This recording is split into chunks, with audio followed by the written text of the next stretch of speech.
Welcome students, we are learning factorisation. Factorisation में हम लोग पढ़ रहे हैं फैक्टराइजेशन। और फैक्टराइजेशन में हमने क्या देखा कि क्वाड्रेटिक पॉलिनोमियल का, क्वाड्रेटिक और क्यूबिक पॉलिनोमियल। तो क्वाड्रेटिक को तो मिडिल टर्म स्प्लिट करके भी फैक्टर निकाल सकते हैं, लेकिन क्यूबिक को मिडिल टर्म नहीं होती है, इसलिए फैक्टर थ्योरम से हम लोग उसको अप्लाई करके निकालते हैं।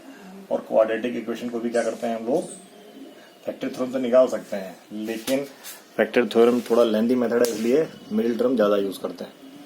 और क्यूबिक में क्या करते हैं हम लोग फैक्टर थ्योरम की अप्लाई करके पहले वाला एक फैक्टर निकालते हैं और फिर उसको डिवाइड करते हैं, या जो मैंने मेथड बताया था उससे वो निकाल के हम लोग क्या करते हैं, क्वेश्चन सॉल्व करते हैं। तो लेट अस स्टार्ट एक्सरसाइज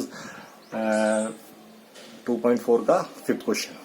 तो हम जानते हैं कि जो +2 कांस्टेंट टर्म है वो जीरोस का फैक्टर होगा। तो वी नो, दोबारा से सॉल्व कर रहा हूं, we know 2 is what 1 into 2, therefore zeros of px zeros of px are among, किसमें से होंगे, आर अमोंग या तो +1 -1 और देखो। तो देयरफॉर लेट अस चेक किया हम लोगों ने। Then we come to know कि p इज इक्वल टू 1 की वैल्यू चेक की, therefore 1 cube -2x square -1 + 2, that is 1 - 2 -1 + 2 equal to 0। Therefore 1 is 0। देखो कितने फास्ट हो रहा है, this implies that x - 1 is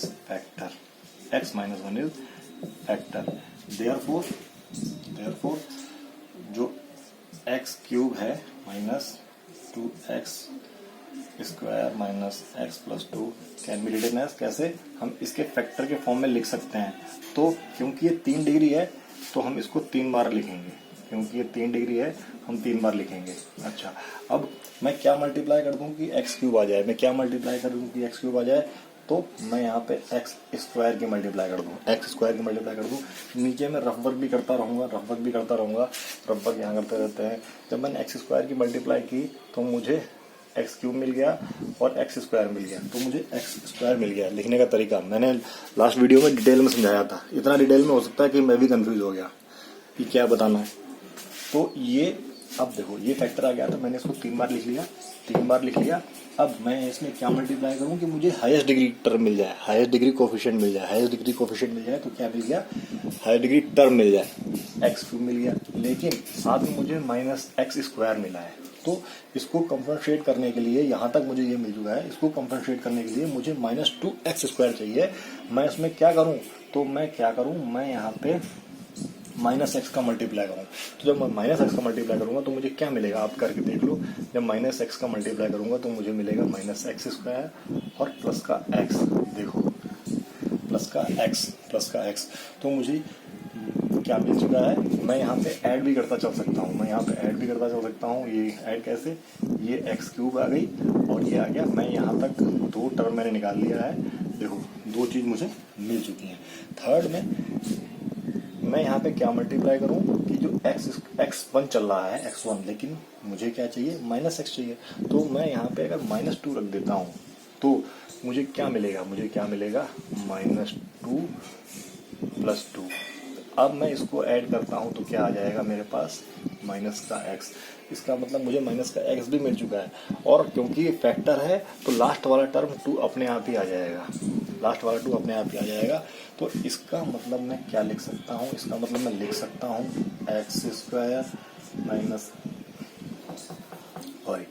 x -1 मैंने फैक्टर ले लिया, अंदर क्या बचा, x square.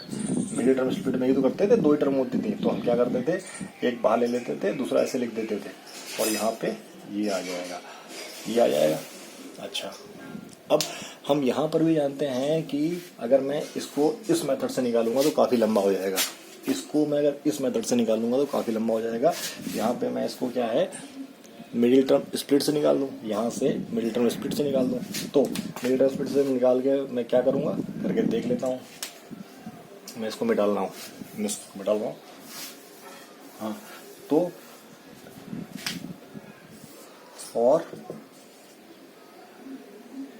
X square minus x minus 2, यहाँ पे पी और क्यू क्या है, पी क्यू क्या है, यहाँ पे मेरे पी प्लस क्यू क्या है -1 और पी क्यू क्या है -2 है।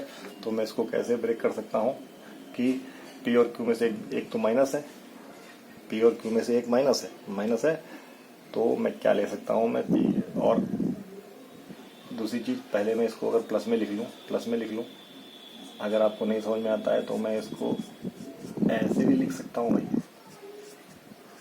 हाँ, तो मुझे -1 मानना चाहिए, और इसके फैक्टर क्या हो सकते हैं, इसके फैक्टर हो सकते हैं 1 into 2 और कोई फैक्टर है नहीं, लेकिन ये माइनस से आना चाहिए, तो इसका मतलब क्या है -2 + 1 तभी तो आएगा भाई।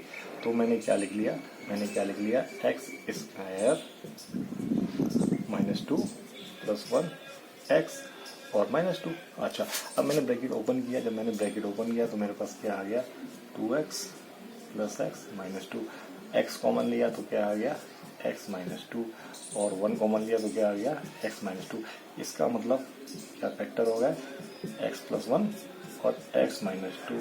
तो इसकी जगह मैं लिख सकता हूँ, बाय मिडिल टर्म स्प्लिटिंग। यहाँ क्या लिखेंगे, बाय मिडिल टर्म स्प्लिटिंग, ये फैक्टर ये आ गया, देयरफॉर इसके फैक्टर क्या हो गए, इसके फैक्टर हो गए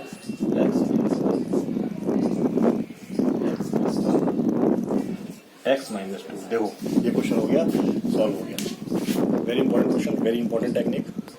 ये क्वेश्चन मैंने लास्ट टाइम भी आपको यहीं पर सिखाया था, लेकिन वो वीडियो में आप ज़्यादा कंफ्यूज हो जाते, इसीलिए ये एग्जैक्ट तरीका, छोटा सा मेथड, वो तो कॉन्सेप्ट वीडियो था, ऐसे करते हैं हमने, और आपके सामने सोल्यूशन है इसका, देख लो उसको। फिर मैं आगे बढ़ता हूँ।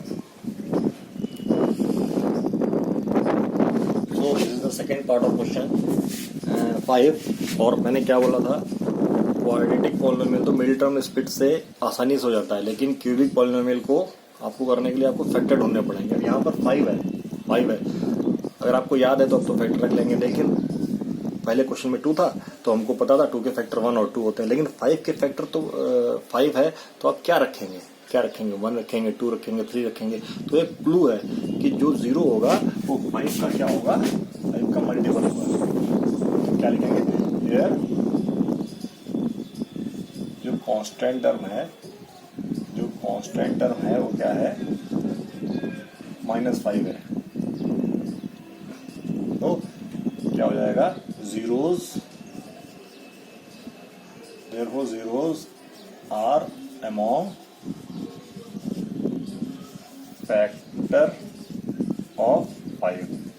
तो जीरोस है इसके फैक्टर, ये समझना चाहिए, कांस्टेंट टर्म के फैक्टर। क्यों, जीरोस का मल्टीप्लिकेशन पॉलिनोमियल के कांस्टेंट टर्म के प्रोडक्ट के कांस्टेंट टर्म, जीरोस का कांस्टेंट टर्म पॉलिनोमियल के जीरोस के प्रोडक्ट के बराबर होता है। कब, जब उसका हाईएस्ट कोफिशिएंट 1 हो। मतलब it means the product of zeros is equal to the constant term of polynomial if coefficient of highest degree term is 1, कोई भी डिग्री की कोफिशिएंट। तो ये होगा, तो इसके 5 के फैक्टर क्या होंगे, 5 के फैक्टर हमारे पास हो सकते हैं क्या, ये तो प्लस माइनस ये और ये, इसके अलावा कुछ हो नहीं सकते। तो लेट अस चेक और जीरोस, हम लोग जीरोस के लिए चेक करेंगे। तो हमने P1 चेक करना है, हमने P-1 चेक करना है, हमने ये चेक करना है, हमने भाई कहीं ना कहीं तो सॉल्व करोगे। तो जब 1 रखा हमने, तो क्या आ गया 1 -3 स्क्वायर -9 ये -5। तो क्या आ गया देखो 1 -3 -9, कितना सारा माइनस हो गया। था नॉट जीरो, लिख देंगे क्या, नॉट जीरो, ये जीरो नहीं है, नॉट जीरो। अच्छा -1 करके देखते हैं, जब -1 करके देखा तो ये क्यों स्क्वायर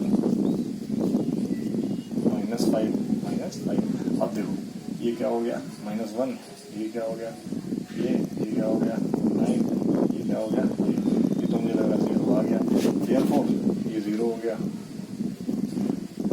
0 हो गया। अच्छा -5 रखने देखते हैं, लेकिन ये 0 मिल गया तो यहाँ पे हम लोग स्किप कर सकते हैं क्योंकि ये 0 हो गया। अगला स्टेप क्या है, हम इसको डिवाइड करके निकाल सकते हैं। अगला स्टेप क्या है, लेकिन ये काफ़ी बड़ा हो जाएगा, मतलब यहीं से हम लोग अब क्या कर सकते हैं, अगला स्टेप यहाँ से हम स्किप करते हैं। इसलिए अभी हमने 0 निकाल लिया है तो यहाँ से स्किप कर सकते हैं। तो यहाँ से हम लिख सकते हैं, क्या लिख सकते हैं, therefore या x + 1 इज फैक्टर, ये फैक्टर है ऑफ किसका, px का। जो px का फैक्टर है तो px को हम कैसे लिख सकते हैं, px को हमारा है, px क्या है हमारा, px है हमारा x³ minus x square minus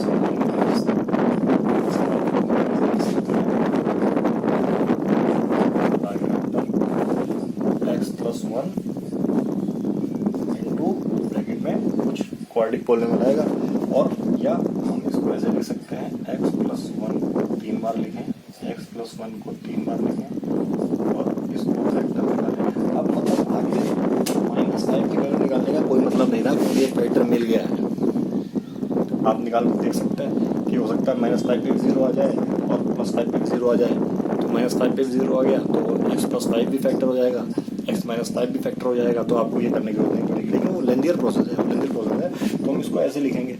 और फिर देखो ये x1 लिखा है, x1 इसका फैक्टर है, लेकिन मुझे क्या चाहिए, मुझे x + 1 इसका फैक्टर है, लेकिन मुझे क्या चाहिए, x³ चाहिए। तो मुझे किसका इंटू करना पड़ेगा, मुझे इंटू करना पड़ेगा किसका, x² का। जब मैंने x² का इंटू किया तो मुझे क्या मिला, मुझे मिल गया, जब मैंने इसमें x²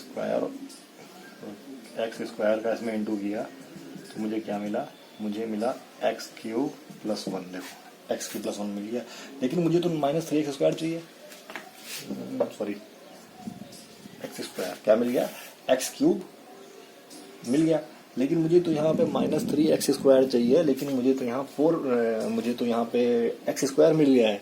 तो मैं क्या न्यूट्रलाइज करूँगा, तो मैं इसको न्यूट्रलाइज करने के लिए अगर मुझे यहाँ पे 4x² मिल जाए, 4x² मिल जाए, तो मैं यहाँ पे अगर 4x लिख देता हूँ, 4x लिख देता हूँ तो क्या मिलेगा, आप खुद करके देखो।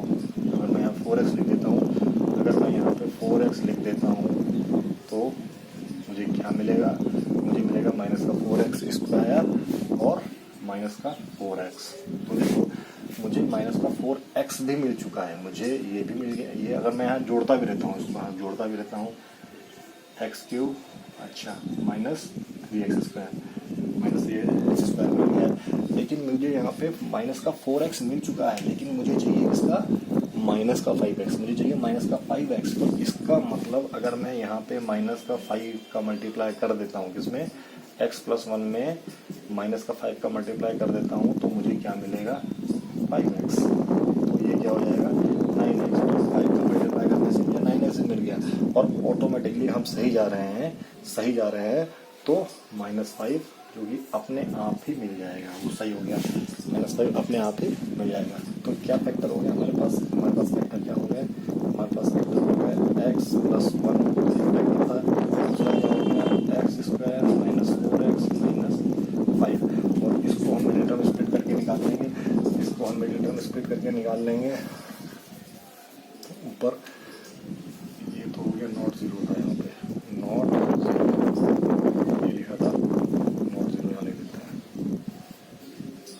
इसको हम मिनट में स्प्लिट करके कैसे निकालेंगे, x² मैं डायरेक्ट कर रहा हूँ, x² -4x -5।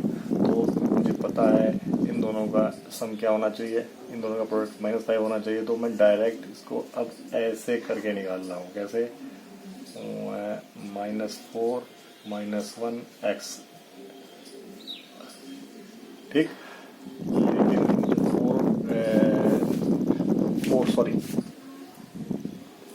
-5 + 1 -5 + 1।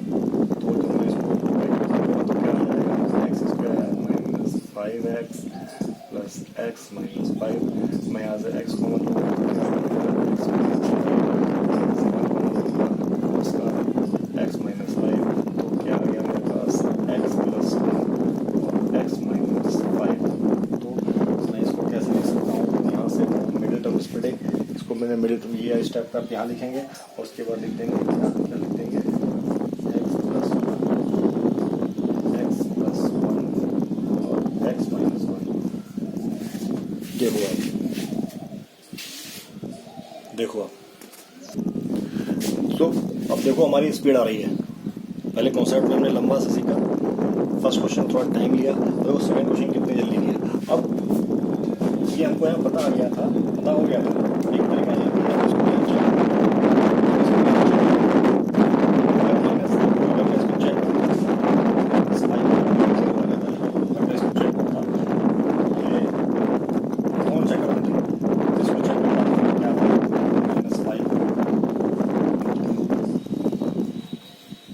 इसको चेक करता जिसकी रिक्वायरमेंट नहीं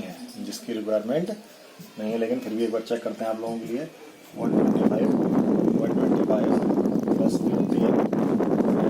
45 60 हुआ और 130 हुआ, 130 और 60 + 70 0। तो ये फैक्टर नहीं हुआ। लेकिन अगर मैं 5 की बात करूँ, तो देखो ये भी क्यूब -3x² 9 × 5 -5। देखो 125 75 45 और ये। अब आप देखो 125 ये 0 हो गया, देयरफॉर x - 5 ये x 0 हो गया, therefore x - 5 is factor, x - 5 is factor. और यहाँ से भी निकला, लेकिन ये वाला इजी है कि ये वाला इजी। देखो अगर यहाँ तो फैक्टर हमारे पास केवल 2 ही थे, यहाँ तो फैक्टर 2 ही थे, लेकिन अगर आगे वाले क्वेश्चन में हो सकता है 10 फैक्टर हो, तो अगर 10 चेक करोगे तो बेटर ये होता है एक फैक्टर जल्दी से निकले, और ये आपको सीखना पड़ेगा कि फैक्टर में जल्दी से जल्दी कैसे निकालूं। Once you are able to find out factor in less time, then you will be able to find out quadratic polynomial soon, and after that by middle term splitting you can find out the factor. Otherwise this one thing is more कि आपने एक बार इसको check कर लिया, you have checked 1 -1 पे आपने check कर लिया 0 आ गया, लेकिन -1 पे तो ये भी 0 आ रहा है, -1 पे तो ये 0 आ रहा है, ये इसका ही फैक्टर है, -1 पे ये भी 0 आ रहा है। जो फैक्टर रिपीट होगा तब आप जान नहीं पाओगे कि मुझे 2 बार रखना है नहीं रखना। प्रैक्टिस से सब कुछ जान पाओगे, ऐसी बात नहीं है, लेकिन एक बार आपने निकाल लिया, अब आप दोबारा उसको चेक करोगे नहीं, आप करते रहोगे। तो ये चीज़ है कि आपको मिडिल टर्म स्प्लिटिंग भी आनी चाहिए, और ये भी एक मेथड, एफिशिएंट मेथड, ये भी आपको आना चाहिए। तो आगे बढ़ते हैं। So this is the problem for us and we know here what is the, क्या लिख सकते हैं, सिंस कांस्टेंट टर्म क्या है, 20 है, therefore zeros of given polynomial px, अगर इसको px मानते हैं क्या है, be among the factors of 20, तो 20 के फैक्टर देखो यहाँ पे क्या होने वाले हैं। अब क्वेश्चन थोड़ा टफ हुआ, 20 के फैक्टर क्या होने वाले हैं। देखो 20 के फैक्टर +-1 +-2 +-3 +-4 +-5 +-10 +-20 इटसेल्फ। ये सारे हमको 0 चेक करने पड़ेंगे, लेकिन ये आपने देखा कांस्टेंट टर्म 20 थी, ये फैक्टर हो गए। अब आपको केवल इतने ही वैल्यूज रख के चेक करना है कि 0 1 नहीं, इतनी ही केवल, अदरवाइज आपको पता ही नहीं था मैं क्या रखता, मैं 100 रखूँ कि 200 रखूँ कि -9 रखूँ, क्या रखूँ। लेकिन अभी आपके पास सिलेक्टिव तो हो गए हो, और ये आपकी प्रैक्टिस पे डिपेंड करेगा कि आप इनमें से कौन सी वैल्यू अटेंडेंस चूज कर लो। अगर आपको एक वैल्यू, आपके अंदर इतना IQ आ गया कि नहीं मुझे लग रहा है 5 पे जाने वाला है, तो आप तुरंत 5 रख के चेक करो, आपके प्रैक्टिस से आएगा ना, ये हर चीज थोड़ी ना बता दीजिए, मतलब आप कोई आपको पढ़ा सकता है। आपने फैक्टर निकाले, अरे फैक्टर ये 5 पे जाना चाहिए, इसके लिए आपको प्रैक्टिस करनी पड़ेगी। तो let us check for factors, let us check और जीरोज और फैक्टर्स, जीरोज, जीरो और फैक्टर, इसके लिए चेक करते हैं हम लोग। तो अगर मैं P1 निकालता हूँ, P+1 निकालता हूँ, देखो क्या आता है, ये तो 1 क्यूब हो गया, और ये बहुत ही फास्ट ढंग से करना पड़ेगा। ये सारे पॉजिटिव है। अब इसको चेक करने से क्या मतलब, हमको यहाँ पे जीरो चेक करने हैं, हमको यहाँ जीरो चेक करना है, यहाँ पे कैलकुलेशन करके अरे 1 2 3 नहीं, यही बोल रहा हूँ। ये देख लिया, ये तो जीरो हो ही नहीं सकता बेटा, क्योंकि तो क्यों, हमने यहाँ पे हमने एक चीज देख ली कि अगर मैं प्लस साइन लेता हूँ, एक चीज मैंने देख ली, अगर मैं प्लस साइन किसी का भी लेता हूँ, क्योंकि यही तो क्लू है, अगर मैं प्लस साइन लेता हूँ तो ये जीरो नहीं हो सकता, तो मैं प्लस साइन चेक ही नहीं करूंगा। अब मैं -1 चेक करूंगा, तो -1 चेक करके देखा मैंने -1 चेक करके देखा, तो -1 चेक करके देखा। अब लिखने की क्या जरूरत है, -1, ये हो गया 13, अच्छा ये -32 और ये हो गया 20, ये लग रहा है मुझे जीरो हो गया। कैसे, देखो ये 1 और ये क्या हो गया -33, और ये 33 प्लस का मतलब जीरो हो गया। देयरफॉर -1 इज जीरो, -1 तो जीरो हो गया। This implies that x+1 is factor, x+1 क्या हो गया, फैक्टर। बहुत जल्दी मिल गया हमको, यहाँ पे भी हमको ज़्यादा मेहनत नहीं करनी पड़ी, बहुत जल्दी मिल गया। आगे हम चेक करेंगे नहीं, लेकिन अगर मैं देख रहा हूँ सारे पॉजिटिव वैल्यू लेने की क्या जरूरत है, पॉजिटिव वैल्यू लेने की क्या जरूरत है, तो आगे चेक करने की जरूरत है नहीं हमको। और हमने देखा, और पॉजिटिव साइन हमको लेंगे तो पॉजिटिव मिलेगा, तो वो जीरो हो ही नहीं सकता।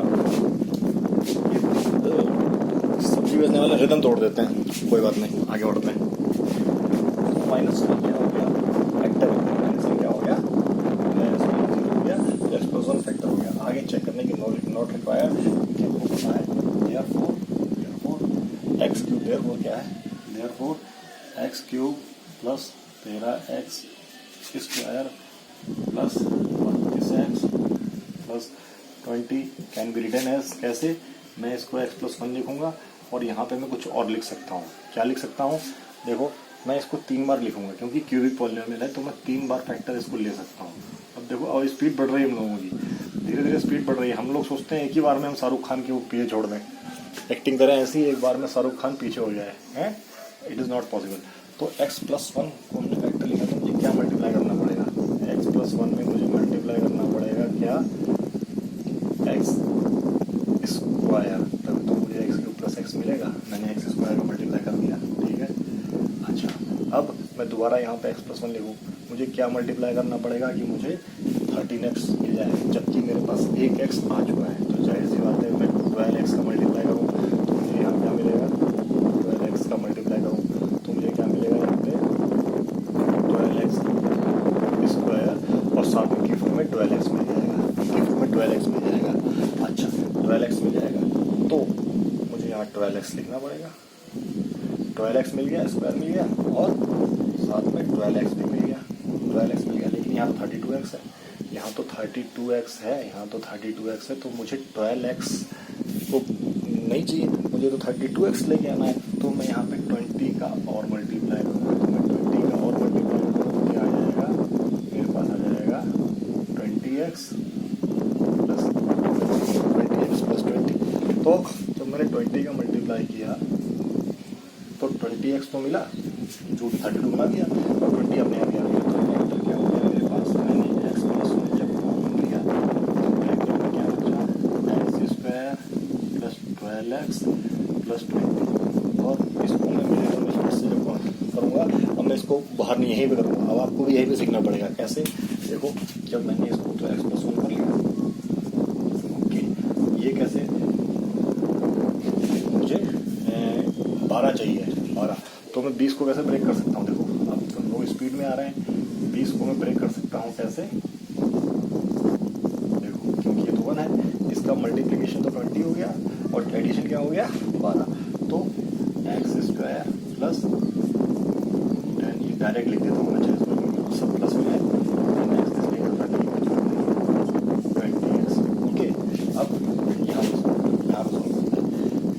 ये क्या हो गया,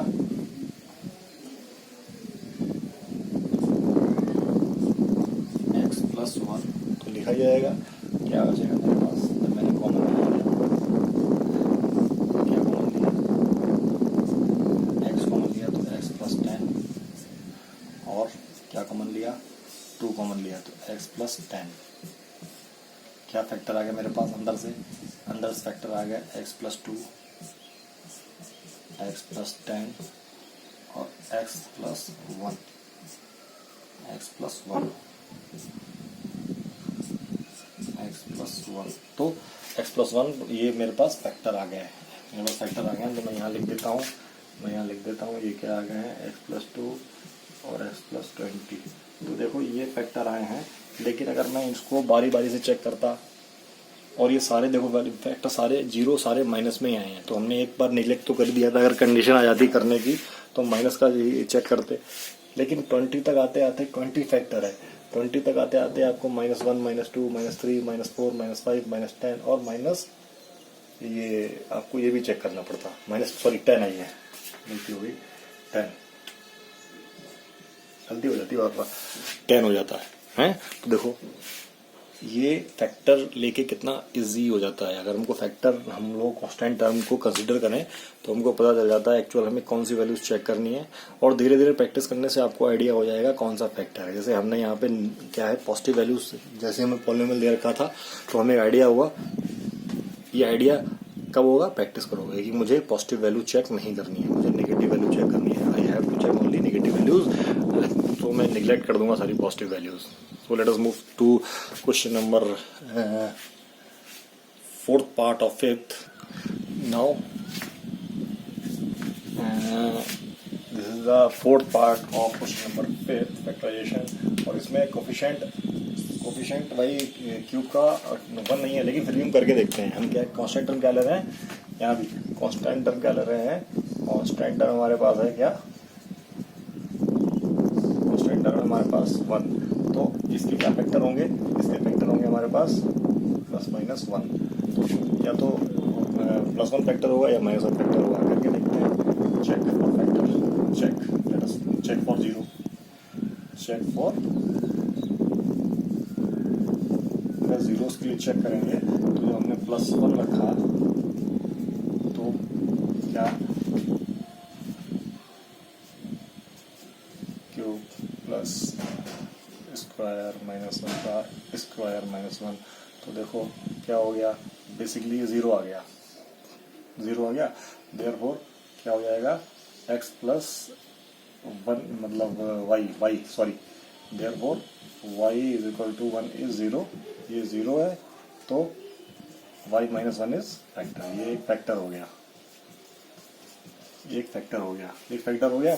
तो हम क्या कर सकते हैं, जब ये फैक्टर हो गया है तो हम डायरेक्टली इसको देयरफॉर, इस पर देयरफॉर क्या है, जो y क्यूब है हमारी, y क्यूब है y स्क्वायर -2y -1 को कैसे लिख सकते हैं, हम लोग लिख सकते हैं y -1 इसमें, तो क्या करेंगे हम लोग, so I can write like this, तो मैं इसको क्योंकि 3 है तो इसको मैं 3 बार लिख लूंगा, 3 बार लिख लूंगा, ओके, 3 बार लिख लिया। अब मुझे क्या चाहिए, 2y क्यूब चाहिए, तो मैं क्या है सीधे 2y से मल्टीप्लाई करूँगा। जब मैंने 2y से मल्टीप्लाई किया तो देखो मैं यहाँ लिख के देखता हूँ, मुझे 2y क्यूब मिल गया, और साथ में क्या मिल गया, सॉरी 2y स्क्वायर मिल गया, और 2y स्क्वायर मिल गया, लेकिन यहाँ पे तो क्या है, y स्क्वायर तो केवल यहाँ पे एक है, यहाँ तो हो गया, तो मुझे माइनस करना पड़ेगा, तो मैं यहाँ पे -y लिख दूंगा, -y, क्योंकि -y से मुझे क्या मिल जाएगा, -y मिल जाएगा, और प्लस का y एक्स्ट्रा गिफ्ट में मिल गया, लेकिन यहाँ पे तो 2y है, तो मैं डायरेक्ट 1 से मल्टीप्लाई कर दूंगा, क्योंकि 1 से मल्टीप्लाई करने के लिए मुझे y मिल जाएगा और एक -1 मिल जाएगा, तो देखो ये 2y हो जाएगा और ये y -1 हो गया। अब मैं अगर -1 कॉमन ले लेता हूँ, if I take -1 कॉमन ले लेता हूँ तो क्या बचेगा, 2y स्क्वायर -1, अच्छा अब इसको हम मिडिल टर्म स्पीड से करके कर लेंगे। तो दोनों का प्रोडक्ट कितना है, ए और क्यू का प्रोडक्ट कितना है 2 और वो है -1। इसका मतलब क्या हो गया, इसका मतलब ये हो गया कि मैं -2 और +1 ले लूँ, -1 +1 ले लूँ। तो देखो जब मैंने, तो ये क्या हो गया -y और +y, -y और +y। तो कैसे लिख सकते हैं हम लोग, मुझे लग रहा है फॉल्ट हो गई है। एक मिनट दोबारा देखते हैं क्या लिखा है, दोबारा देखते हैं क्या था, x माइनस वाई हम लोग 3 बार लिखेंगे। तो 2x स्क्वायर का 2y स्क्वायर का मल्टीप्लाई कर देंगे, ठीक है। तो 2y स्क्वायर माइनस ये मल्टीप्लाई करेंगे 3y का हाँ 3y का मल्टीप्लाई करेंगे, 3y का मल्टीप्लाई करेंगे तो क्या आ जाएगा प्लस कुछ, एक मिनट हमको यहाँ पे 3y का मल्टीप्लाई करना पड़ेगा, 3y का, क्यों 3y का मल्टीप्लाई करेंगे तो ये है नेगेटिव 2y स्क्वायर, अब ये हो जाएगा प्लस का 2y स्क्वायर। भाई देखो तो गड़बड़ हो जाती है कभी कभार, -2y स्क्वायर है, हमको पॉजिटिव चाहिए। तो पॉजिटिव लाने के लिए हमको यहाँ पे 3y स्क्वायर करना पड़ेगा। लास्ट टाइम हमने कुछ और कर दिया था, लास्ट टाइम हमने तो 3 का तभी तो हो जाएगा। हमें गिफ्ट में क्या मिल गया, -3y गिफ्ट में मिल गया है, लेकिन हमको चाहिए क्या है -2y। तो हमको +1 कर देना पड़ेगा, यहाँ पे +1 कर देना पड़ेगा, +1। तो क्या आ जाएगा, मेरे पास आ जाएगा y -1 2y स्क्वायर + 3y + 1। और इसको फैक्टराइज करना पड़ेगा, तो इसको फैक्टराइज करना पड़ेगा। और ये क्या हो जाएगा, मैं इसको ब्रेक करूंगा, 3 को 2y और 1y में, मतलब 3 को मैंने ऐसे ब्रेक कर लिया। तो मैं फैक्टर निकालूंगा इसके, मैं डायरेक्ट फैक्टर लिख देता हूँ। अब आपको भी करना, अच्छा निकाल देता हूँ आपके लिए, आप बोलो कैसे हो गया। देखो 2y से मैंने क्या कॉमन लिया 2y, तो क्या हो गया y + 1। अच्छा यहाँ से 1 कॉमन लिया तो क्या आ गया y + 1। तो अब तो डायरेक्ट लिख सकते हैं, क्या लिख सकते हैं, एक तो y - 1 फैक्टर हो गया, एक y + 1 फैक्टर हो गया, और एक 2y + 1 फैक्टर हो गया, 2y + 1 फैक्टर हो गया। तो देखा स्टूडेंट्स, हैव यू सीन कि जैसे ही गलती होती है तो अगर आप फील करके कोशिश कर रहे हैं तो आपको आगे पता चल जाएगा कि I am not too efficient, लेकिन गलती हो जाती है तो मुझे पता चल जाता है। क्यों, क्योंकि मैं सवाल सॉल्व कर रहा हूँ, याद नहीं कर रहा हूँ। तो ऐसे ही अगर आप लोग फील करके क्वेश्चंस करेंगे तो देखो सारे क्वेश्चंस आ जाएंगे। ये थोड़े बहुत टिपिकल एक्सरसाइज है ये, और most of the students skip this exercise, but this is one of the important exercise, और ये आपकी कॉम्पिटिटिव नेचर के लिए बहुत बेटर है। और अभी आपने इस पर प्रैक्टिस नहीं की then you will feel problem during your competitive exams. और कोई वीडियो देखो कम से कम 4 से 5 बार देखो, 4 से 5 बार, तो इससे क्या होगा, आपका कॉन्सेप्ट ज़्यादा क्लियर होगा। और अभी लॉकडाउन का टाइम ऐसे ही चल रहा है, you have got a lot of time, you are at your home, break ले देखो, पहले मूवी देख ली, देन वीडियो देख लिया, फिर वीडियो देख लिया, फिर मूवी देख ली। Hope you have enjoyed the video. We will meet in next video for next exercise. Till then, bye. Hope you have watched my video with great enthusiasm. Bye bye.